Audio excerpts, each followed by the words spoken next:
With a calm face and heavy heart, Jungkook walked into the police station, not as a superstar, but as a man who had finally reached his breaking point. Following the chilling incident where a Sasaeng fan attempted to break into his private home just hours after his military discharge, BTS's Jungkook has officially filed a police report. And with that quiet but resolute action, the world witnessed a turning point, not just in his personal journey, but in the ongoing fight for idol privacy and safety in the K-pop industry. "I've been silent for too long," Jungkook reportedly said during the interrogation session at the Seoul Metropolitan Police Agency. It was not a dramatic outburst, not a cry for sympathy, just a calm, firm statement from someone who had endured more than most will ever know. Behind closed doors, Jungkook sat with officers and, for the first time, opened up about the years of fear, anxiety, and invasions of privacy he had silently endured.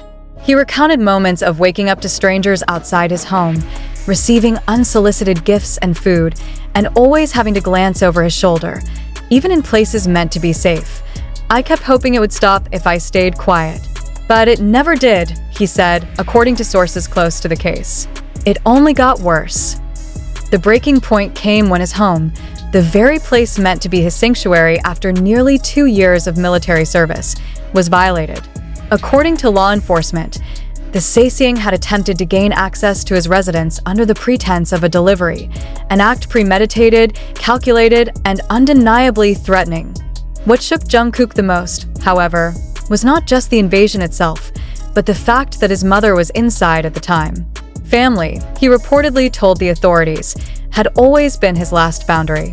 And now, even that had been crossed, for years, Jungkook has maintained a gentle tone with fans. Despite rising fame, he often addressed privacy concerns politely, urging fans not to wait outside his home, not to send food, not to cross certain lines. But those warnings, posted quietly on social media, were met with only temporary compliance. "This isn't just about me being an idol," Jungkook said during his report. "It's about being a human being." The case has now officially been registered with Seoul Police as a criminal trespassing and stalking investigation. Authorities are working with Jungkook's legal representatives and Big Hit Music to identify patterns of behavior from recurring Sasaengs and to implement restraining orders where necessary. It marks a new chapter in how K-pop stars respond to persistent and dangerous fan behavior, not with silence, but with legal action. Fans across the globe, upon learning of the report, reacted with an outpouring of emotion, relief, pride, and heartbreak all at once. "He's been protecting us for years," one army tweeted. "Now it's time we protect him." Another wrote, "The fact that he walked into a police station alone, after carrying this pain in silence for so long, that takes strength. That's courage." Korean netizens and mental health experts have also weighed in, applauding Jungkook's decision not only for its personal significance, but for what it symbolizes in the larger context of celebrity culture in South Korea. Silence, they say, is no longer an acceptable price for fame. Jungkook's move may very well pave the way for others, both idols and the public, to speak out when their boundaries are crossed. It challenges the idea that fame must come with a cost of privacy, that love from fans must be endured even when it turns into obsession. As for Jungkook, he has made no further public statements since the police visit. Sources say he is focusing on healing, reconnecting with his family, and taking time to reclaim the peace that was stolen from him. He is not rushing back to the spotlight, and perhaps, for the first time, the world will understand why. This was not a publicity stunt. This was not a press conference. This was a man choosing to protect himself after years of being unprotected. "I've been silent for too long," he said.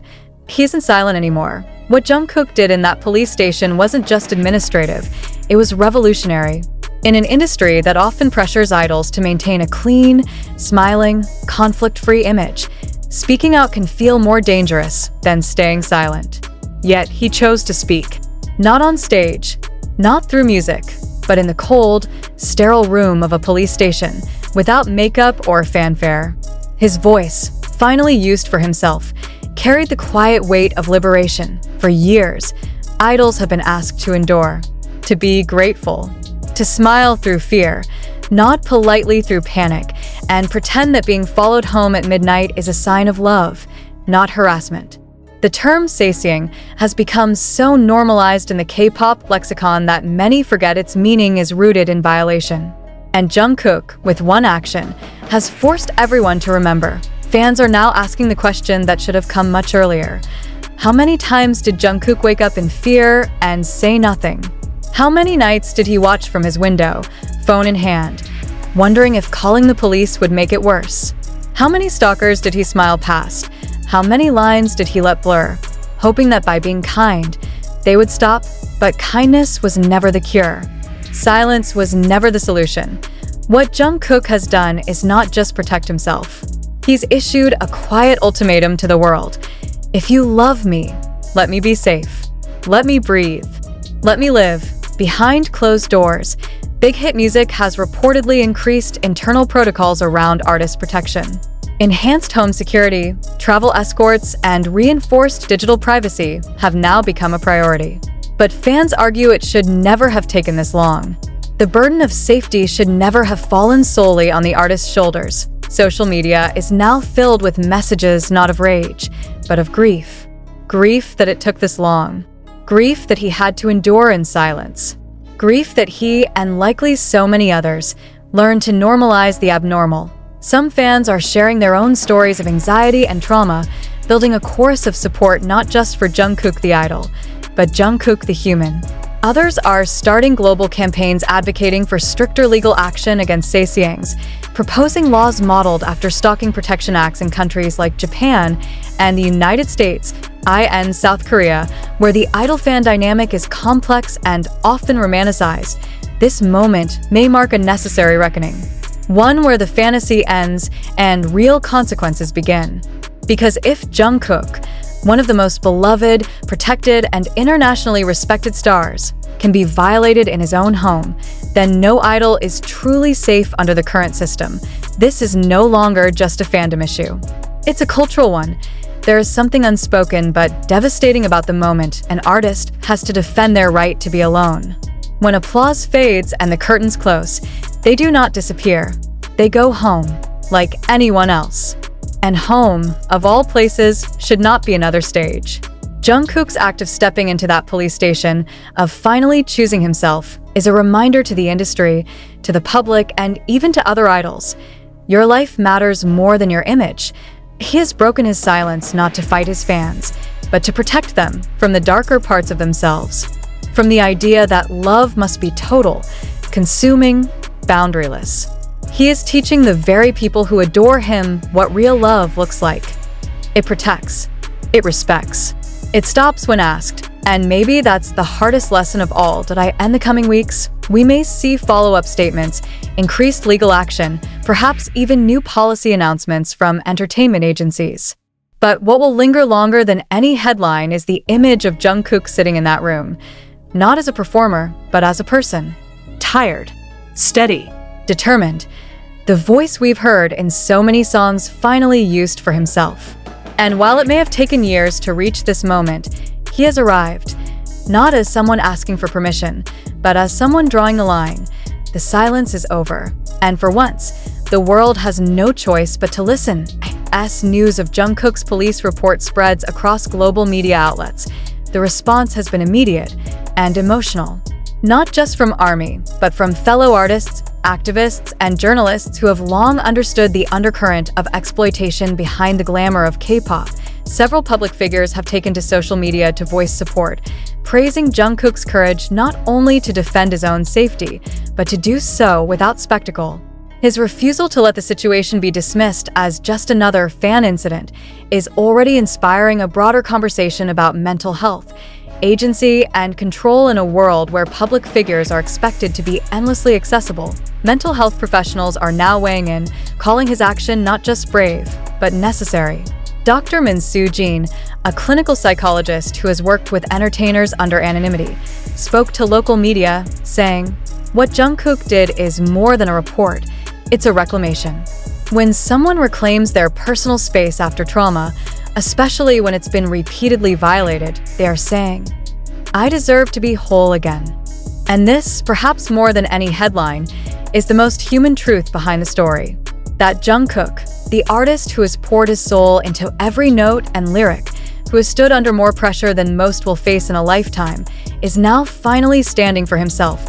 It has always been easy to admire his strength when it showed up on stage, in sweat-drenched performances, in stadiums full of screaming fans, in awards accepted with a smile. But now we see the other kind of strength, the quieter one, the one that walks into a police station without a press conference, the one that knows this may not be well received by everyone, but does it anyway. Because enough is enough. In many ways, this isn't just the end of Jungkook's silence. It's the beginning of a new kind of dialogue in K-pop, where safety comes before sales, where silence is no longer demanded as the price of peace, where artists are not taught to endure abuse, but empowered to reject it. The path ahead won't be easy. There will still be Sasaengs, still be blurred lines, still be fans who confuse access with love and obsession with devotion. But there will also now be a line, a legal, emotional, and cultural line, drawn by someone who dared to say, not anymore. Jungkook has always been known as the golden maknae, the golden youngest, the prodigy, the untouchable. But what makes him extraordinary now isn't the gold. It's the humanity, the willingness to say that even the strongest need protection. Even the most adored deserve privacy. Even the most loved should not have to live in fear. And for every young idol watching from the shadows, every trainee too scared to speak up, every artist who has ever wondered if their pain was part of the job, Jungkook just sent a message. You can say no, you can speak, you can protect yourself, because you matter. And for those who truly love him, that is the most powerful lyric he's ever written. Not in melody, but in action. Not in performance, but in truth. This story continues to unfold. As the investigation proceeds and the fandom processes this moment, one thing is already clear. Jungkook has found his voice, not as an idol, but as a person. And this time, the world isn't singing back, it's listening. Somewhere tonight, Jungkook sits in a quiet room. The noise of the world, for once, doesn't reach him. Not the applause, not the cameras, not the endless digital flood of opinions, predictions, and praise, just silence. And this time, it is not the suffocating silence of helplessness.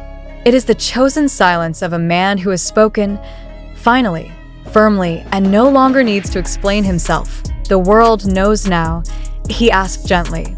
He pleaded quietly. He gave warnings with grace. But when the world did not listen, when his safety was compromised, when his home was no longer sacred, he stood. He walked into a place no idol wants to walk. And he said the words no idol should ever have to say. I've been silent for too long. And in doing so, he did something powerful. He gave others permission. He gave permission to the next rookie idol, scared and overwhelmed, to say no to the things that crossed the line. He gave permission to fans to re-examine what it means to love someone from afar. He gave permission to the industry to stop treating boundaries as optional. He gave permission to himself to stop shrinking to fit the mold of perfection and to live honestly, even if it makes some uncomfortable. This isn't the end of his story. It's a shift away from idol mythology and toward human truth. A reminder that the people we watch, adore, and celebrate are not ideas. They are not fantasies. They are not entertainment machines created to sustain our joy at the cost of their own. They are people, and Jungkook, in all his brilliance, grace, and strength, has drawn a line not just around his home, but around his spirit. To love him now, truly, is to honor that line. To respect the silence when it comes. To support the pause when it's needed. To stand behind, not above him, when he chooses protection over performance. What happens next may not come quickly. There may be no instant answers. No sudden clarity. But this moment, this decision to finally speak, will echo. It will ripple through the fandom, through the industry, through the conversations parents and agencies and executives now must have. And in that ripple, maybe, just maybe, we become something better, more aware, more respectful, more human. Let this be remembered, not as the day as Sasaeng got arrested, but as the day Jungkook stopped asking for peace and claimed it. As the day the world saw a global icon not smiling, not singing, not dancing, but standing. Quiet. Resolute. Real, because it turns out silence was never weakness. IT was waiting, and now that it's broken, may we never ask him to hold it again.